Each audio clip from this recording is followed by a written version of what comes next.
자, 오후에는 이제 신앙고백서 26장 성도의 교제에 관하여, 성도의 교제에 관하여에 들어갑니다.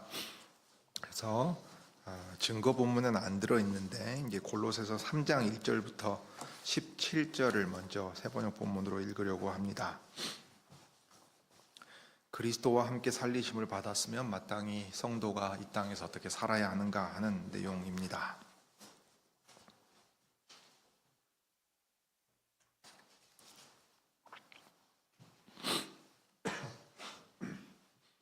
그러므로 여러분이 그리스도와 함께 살려주심을 받았으면 위에 있는 것들을 추구하십시오. 거기에는 그리스도께서는 하나님의 오른쪽에 앉아 계십니다. 여러분은 땅에 있는 것들을 생각하지 말고 위에 있는 것들을 생각하십시오. 여러분은 이미 죽었고 여러분의 생명은 그리스도와 함께 하나님 안에 감추어져 있습니다. 여러분의 생명이신 그리스도께서 나타나실 때에 여러분도 그분과 함께 영광에 쌓여 나타날 것입니다. 그러므로 땅에 속한 지체의 일들, 곧 음행과 더러움과 정욕과 욕망과 탐욕을 죽이십시오. 탐욕은 우상 숭배입니다. 이런 것들 때문에 순종하지 않는 자들에게 하나님의 진노가 내립니다. 여러분도 전에 그런 것에 빠져서 살 때에는 그렇게 행동하였습니다. 그러나 이제 여러분은 그 모든 것, 곧 분노와 격분과 악의와 회방과 여러분의 입에서 나오는 부끄러운 말을 버리십시오. 서로 거짓말을 하지 마십시오. 여러분은 옛사람을 그 행실과 함께 벗어버리고 새 사람을 입으십시오. 이 새 사람은 자기를 창조하신 분의 형상을 따라 끊임없이 새로워져서 참 지식에 이르게 됩니다. 거기에는 그리스인과 유대인도, 할례받은 자와 할례받지 않은 자도, 야만인도, 스구디아인도, 종도, 자유인도 없습니다. 오직 그리스도만이 모든 것이며 모든 것 안에 계십니다. 그러므로 여러분은 하나님의 택하심을 입은 사랑받는 거룩한 사람답게 동정심과 친절함과 겸손함과 온유함과 오래 참음을 옷 입듯이 입으십시오. 누가 누구에게 불평할 일이 있더라도 서로 용납하여 주고 서로 용서하여 주십시오. 주님께서 여러분을 용서하신 것과 같이 여러분도 서로 용서하십시오.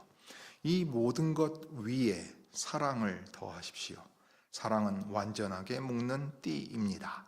그리스도의 평화가 여러분의 마음을 지배하게 하십시오. 이 평화를 누리도록 여러분은 부르심을 받아 한 몸이 되었습니다. 또 여러분은 감사하는 사람이 되십시오. 그리스도의 말씀이 여러분 가운데 풍성히 살아있게 하십시오. 온갖 지혜로 서로 가르치고 권고하십시오.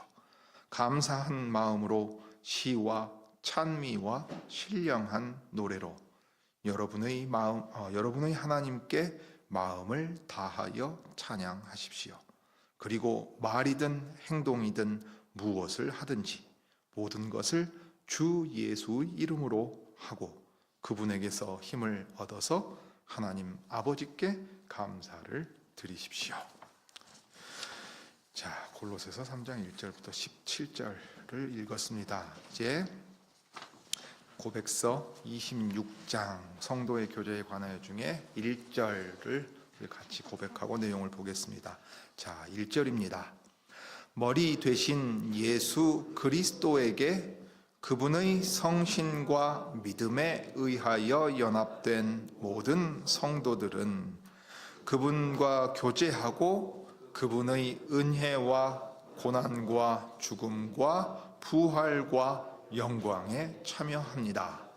또한 그들은 서로 사랑 안에서 연합되어 서로의 은사와 은혜에 참여하며 그래서 내면적으로나 외면적으로 서로에게 공적, 사적 의무를 행하여 선을 이룸이 마땅합니다.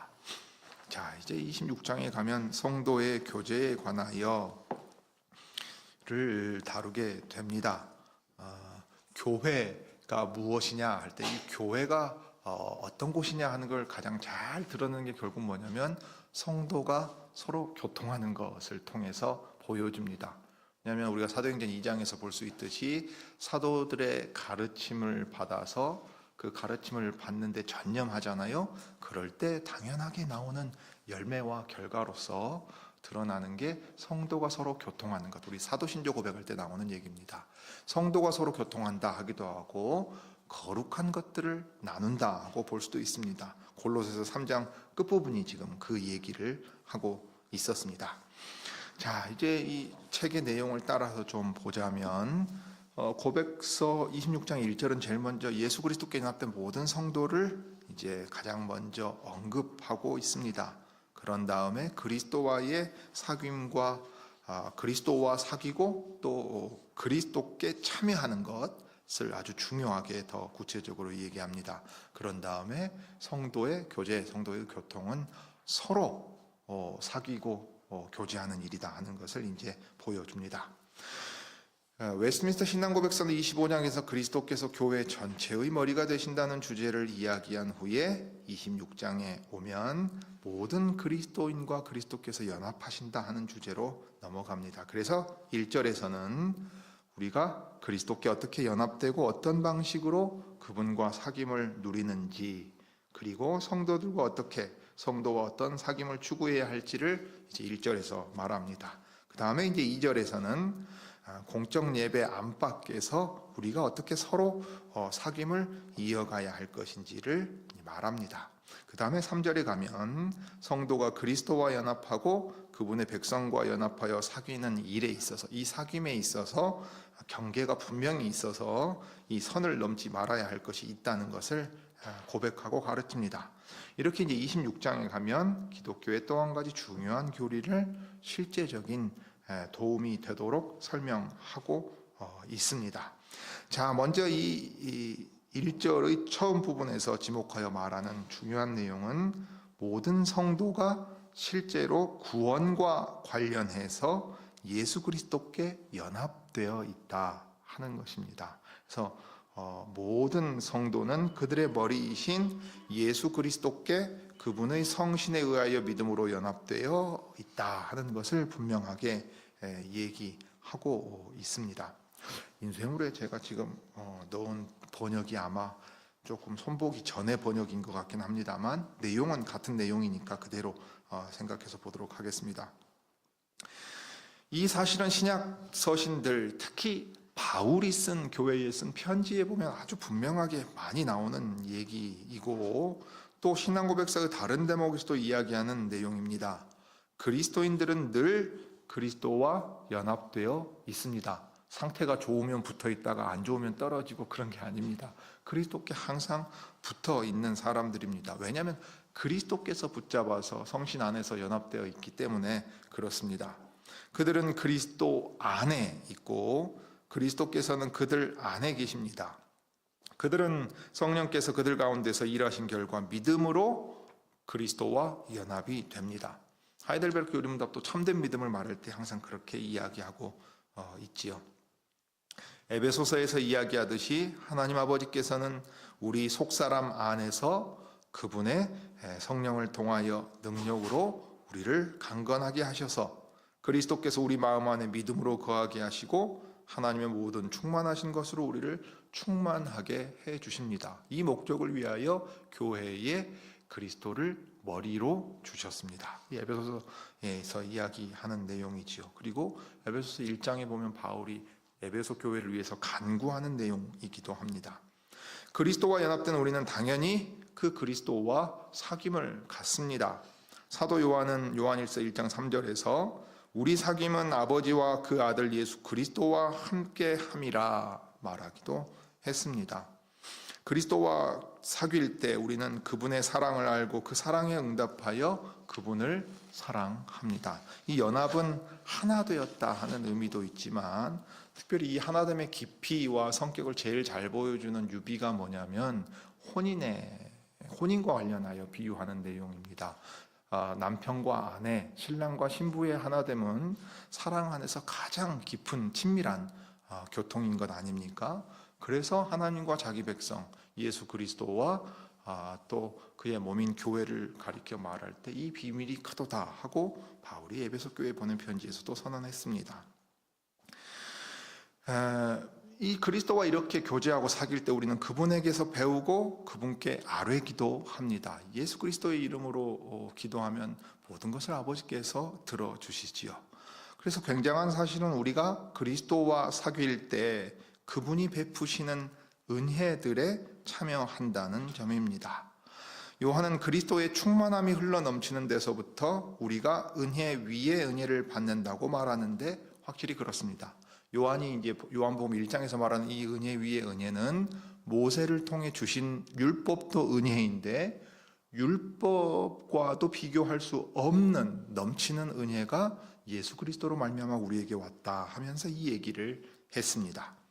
예수께서 이 땅에 오신 일은 우리에게 진리가 절실히 필요해서이기도 하지만 더불어 은혜도 절실히 필요했기 때문입니다. 참된 것을 안다고 해도 그것을 바로 알고 행할 수 있는 힘이 우리에게 없습니다. 사랑할 수가 없지요. 그게 예수께서 오셔서 하나님이 요구하시는 모든 걸 이루실 때 아주 깊이 있는 차원에서 이루십니다. 그 그리스도께서 이루신 일들, 그리스도께서 행하시는 일들에 우리가 참여하게 됩니다. 그리스도인들을 포함하여 모든 죄인이 항상 마음에 새겨두어야 할 사실은 그들이 은혜로 구원을 얻는다는 것입니다. 자격 없는 자에게 거저 주시는 하나님의 은혜의 선물이 와서 우리가 상상할 수 없는 일들에 함께 참여한다는 겁니다. 그런데 우리는 그냥 그리스도의 은혜에 참여하는 게 아니라 여기 고백서가 분명하게 얘기하는 것처럼 그분의 고난과 죽으심과 부활과 영광에 참여함으로써 그분의 은혜에 참여합니다.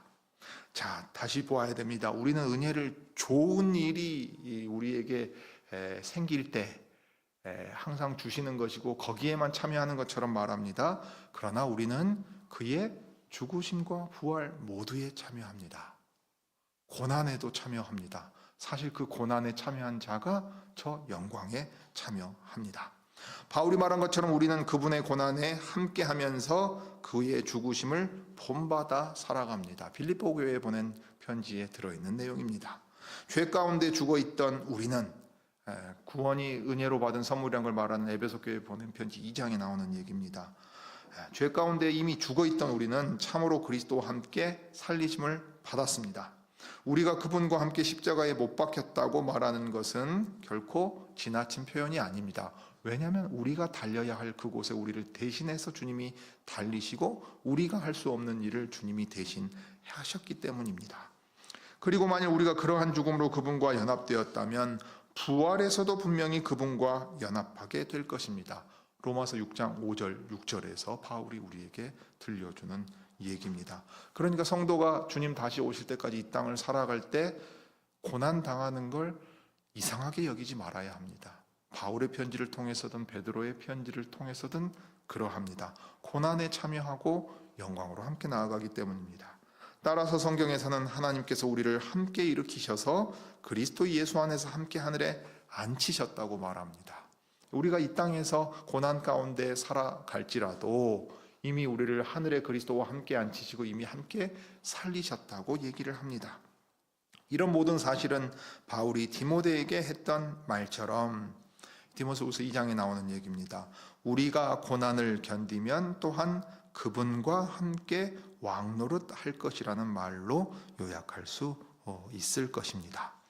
디모데후서 2장 17절 우리가 참고 견디면 우리도 또한 그분과 함께 다스릴 것이요 우리가 그분을 부인하면 그분도 또한 우리를 부인하실 것입니다 하고 권면했습니다.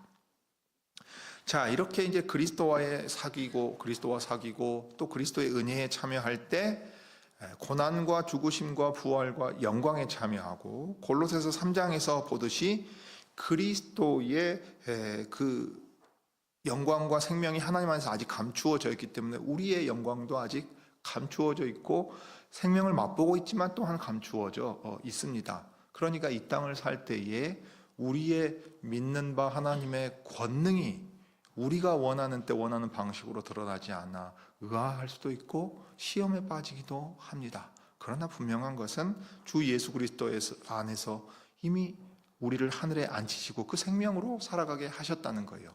그러니까 육체의 생명은 빼앗을 수 있을지 몰라도 영혼은 그 육체의 생명을 빼앗는 자들을 두려워하지 말고 영혼을 멸할 수 있는 하나님을 두려워하라고 말씀하신 대로 우리가 그것을 기억하며 살아야 합니다. 그럴 때 우리는 그리스도와 사귀기 때문에 이제 성도 간에 서로 사귑니다.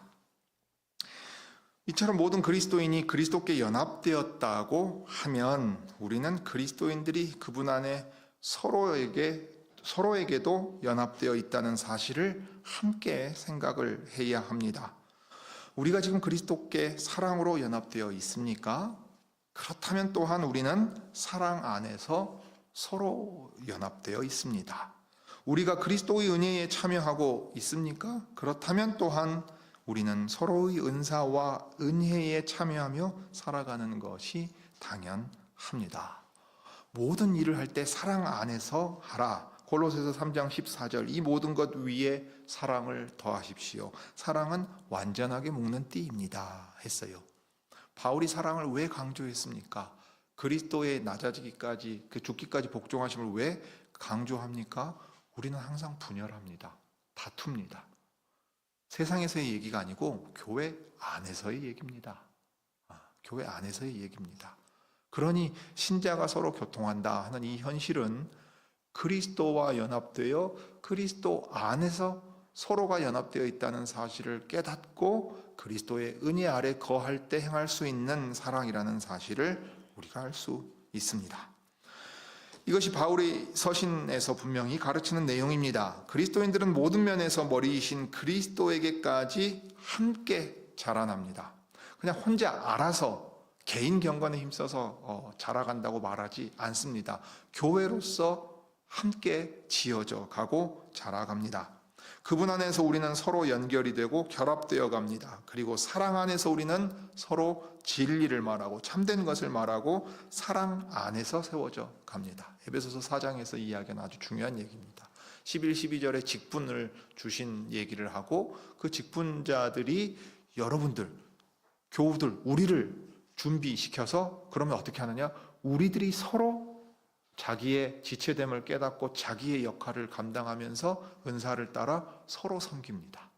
서로를 섬김으로써 교회가 지어져 간다고 분명하게 말합니다.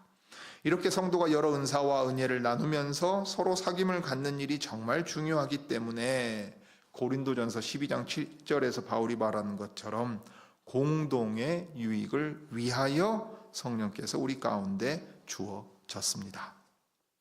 고린도전서를 한번 보시죠. 보시면 12장 7절 각 사람에게 성령을 나타내 주시는 것은 공동의 이익을 위한 것입니다. 바울이 말한 것이 너희가 믿을 때 성령 받았느냐? 당연히 성령을 받고 성령 안에서 우리가 살아가지요. 그러하다면 너희는 서로 섬기는 자가 되는 것이 마땅하다. 예수님이 하신 거잖아요. 내가 너희의 발을 씻기면서 이렇게 섬긴 것처럼 너희도 서로 섬기고 서로 사랑하라 하는 것입니다. 우리가 교회의 지체되었다면 마땅히 그러해야 한다 하고 얘기합니다. 그러니 자기를 자랑하고 자기를 주장하려는 것만큼 교회답지 못한 모습이 교회에 드러나서는 안 될 것입니다. 그러한 이유로 그리스도인들은 서로 누가 잘났는가 하고 다투려 하기보다는 오히려 우리가 서로에게 속한 자들이라는 것과 우리가 함께 연결되어 그리스도께 연합한 자들이라는 사실을 잊지 말아야 합니다. 우리가 그리스도와 연합하여 그분 안에서 서로와도 사귐이 있기 때문에 우리는 서로의 유익을 위하여 공적이고 사적인 의무들을 이행할 책임이 있습니다. 이 공적인 의무는 교회로서 행하는 일이라 보시면 좋을 겁니다. 사적이라는 말은 개인으로서 행한다 하는 겁니다. 교회가 함께 교회로서 행하는 일들이 있죠. 예를 들면 재정을 지출하면서 어떤 형제와 자매를 돌보는 이 섬기는 일에 교회로서 함께 합니다. 그러나 각 사람이 각자 자기가 자원하는 마음으로 행하는 어떤 일들이 있을 수 있죠. 여러분이 잘 하고 있는 일입니다. 어떤 교우가 아파서 수술하잖아요. 그러면 제가 교우 병문안을 가면 이미 우리 교우 중에 어떤 분들이 이미 왔다 가셨고 거기 계시기도 해요. 말하지 않아도 지금 잘 해왔고 잘 하고 계시는 일인 겁니다. 아, 교회가 우리 형제 자매를 돌아보는 일에 함께할 뿐만 아니라 각 사람이 그 일에 있어서도 이미 행하고 있습니다. 그런 방식으로 우리가 한 몸으로서 그리스도의 지체로서 교회를 이룬다 하는 것을 확인하고 이 교제를 행하면서 살아가고 있습니다. 그러니까 다시 말해 우리는 주변에 있는 그리스도인들, 먼저는 한 교회의 형제 자매들을 돌아보고 더 나아가서 어떻게 합니까? 우리 노회내 교회들도 생각하지요. 예를 들면 지난 정기노회 때 이제 노회의 재정 사용과 관련해서 이런 이야기가 나왔습니다. 우리 형제 자매된 노회내 교회들 가운데 목사들이 연로하여 은퇴를 앞두고 있는 교회들이 있는데 재정적인 자립도가 현저히 약하단 말이죠. 이 일에 있어서 형제된 교회들이 함께 신경을 써주기를 바라는 그런 이야기가 있었고, 그건 응당 그러해야 합니다. 그러니 그 일을 어떻게 할 것인가 이제 우리가 논의하자 하는 이야기들도 나오고 하였습니다. 바울은 데살로니가 교인들에게 그들이 이미 하고 있는 대로 서로 격려하고 세워주는 일을 잘 감당하라고 권고하였습니다. 또 그들이 게으른 사람들에게 좋은 충고를 하고 마음이 약한 사람들을 격려하며 힘이 없는 사람들을 붙들어주고 모든 사람을 오래 참아주라고 하였습니다. 데살로니가 교회의 한 얘기를 골로새 교회도 비슷하게 똑같이 했지요. 아까 읽은 3장의 내용입니다. 누가 누구에게 불평할 일이 있더라도 서로 용납하여 주고 서로 용서하여 주십시오. 마태복음 18장에서 우리 주님이 말씀하신 바로 그 내용입니다. 우리가 제일 먼저 이것을 기억해야 합니다. 그 다음에 주님께서 여러분을 용서하신 것과 같이 서로 용서하는 일입니다. 자기의 죄를 깨닫고 돌이키고 형제에게 범한 잘못에 용서를 구하는 것, 이건 가정에서부터 부부간에, 부모와 자녀간에 제일 먼저 실천해야 할 아주 중요한 내용입니다. 그래야 교회 안에서도 실천할 수 있습니다. 우리 사회는 이거 정말 안 되는 것 잘 아시지요? 결코 사과하지 않습니다. 책임지지도 않습니다. 그러나 그리스도인들은 그런 사람들이 아니죠. 왜냐하면 죄에 대한 용서와 서로 용납하는 일이 이 교회의 가장 큰 특징 중에 하나이기 때문입니다. 주님이 우리를 위해 하신 일을 생각한다면 우리도 주님이 하신 그것을 주님 주신 힘으로 행한다 함으로써 그리스도의 교회됨을 드러냅니다. 그래서 그리스도의 평안이 우리의 마음을 다스리게 만듭니다. 그리고 무엇보다 감사합니다. 적극적인 측면이죠. 감사하는 마음이 있고 그리스도의 말씀이 우리 안에 풍성히 살아있음을 드러내 보여야 됩니다. 사도들의 가르침을 받았으면 그것으로 생명의 양식이 되어 깨달은 바를 서로 나누고 이 말씀이 내 삶에 얼마나 힘이 되었는가를 서로 나누게 됩니다. 이게 자연스러운 교통이고 교제입니다. 그래서 서로 살아가는 이야기를 나누고 서로 권면하기도 하고 이제 찬송하기도 하면서 무엇이든지 주 예수 그리스도의 이름으로 행해야 한다 하는 것을 서로 나누게 됩니다.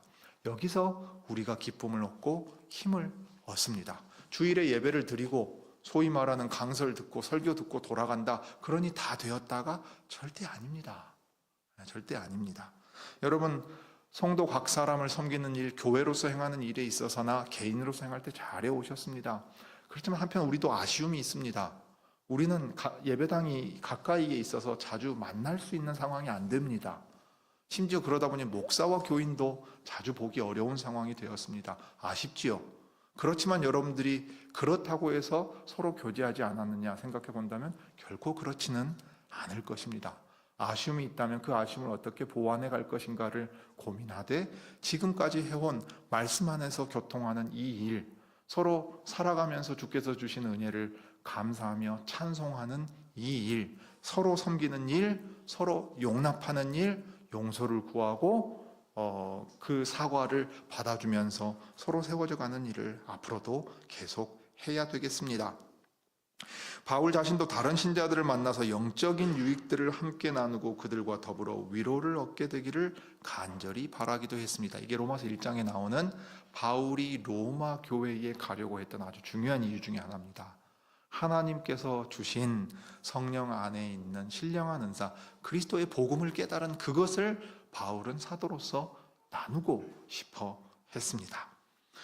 그리스도인의 사귐은 내면적인 영역에만 해당되지 않습니다. 오히려 삶의 외적인 측면에서도 서로를 돌아보는 것이 신자의 사귐이고, 그 사귐을 더 구체적으로 드러내는 이야기입니다. 영적인 유익만이 아니라 물질적인 유익도 서로 나눔으로써 우리가 그리스도와 연합하여 누리는 사랑을 확증하게 됩니다. 그래서 사도 요한은 요한 1서에서 이제 이 편지 이렇게 썼습니다. 누가 이 세상 재물을 가지고 형제의 궁핍함을 보고도 도와줄 마음을 막으면 하나님의 사랑이 어찌 그 속에 거할까 보냐 하고서 묻는 형식으로 책망하기도 했습니다. 서로를 향한 이 사랑은 더 나아가서 우리 가진 것에만 한정되어서도 안 됩니다. 궁극적으로는 우리 자신을 주어야 합니다.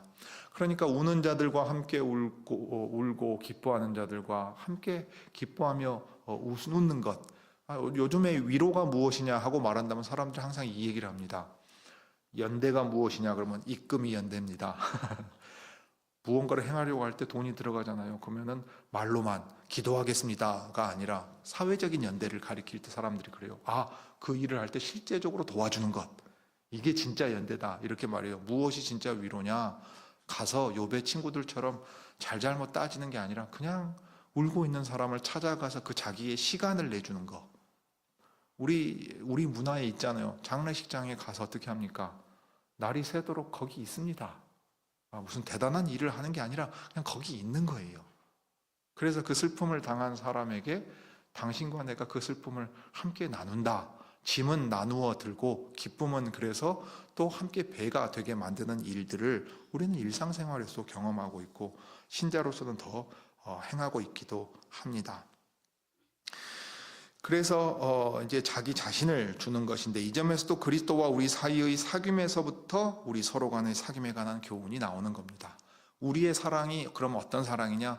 그리스도께서 우리를 사랑하신 것처럼 거기서 보고 우리가 배워서 형제와 자매를 사랑할 수 있고 부부간에, 부모와 자녀간에 사랑할 수 있게 됩니다. 그러니 이 사랑은 그리스도를 알지 못하면 알고 행할 수 없는 사랑이기도 하겠습니다. 그리스도께서는 우리를 살리시려고 자기 생명을 대신 나누어 주셨습니다.